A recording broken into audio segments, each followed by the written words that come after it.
جو چیزیں آسمانوں میں ہیں اور جو چیزیں زمین میں ہیں سب اللہ کی تسبیح کرتی ہیں، اور وہ غالب ہے، حکمت والا ہے۔ وہی تو ہے جس نے کفار اہل کتاب کو پہلی لشکر کشی پر ہی ان کے گھروں سے نکال دیا۔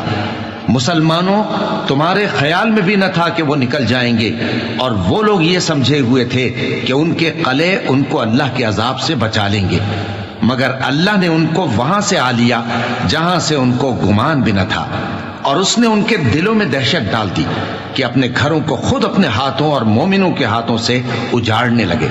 تو اے بصیرت کی آنکھیں رکھنے والو، عبرت حاصل کرو۔ اور اگر اللہ نے ان کے بارے میں جلا وطن کرنا نہ لکھ رکھا ہوتا تو ان کو دنیا میں بھی عذاب دے دیتا، اور آخرت میں تو ان کے لیے آگ کا عذاب تیار ہے ہی۔ یہ اس لیے کہ انہوں نے اللہ اور اس کے رسول صلی اللہ علیہ وآلہ وسلم کی مخالفت کی۔ اور جو شخص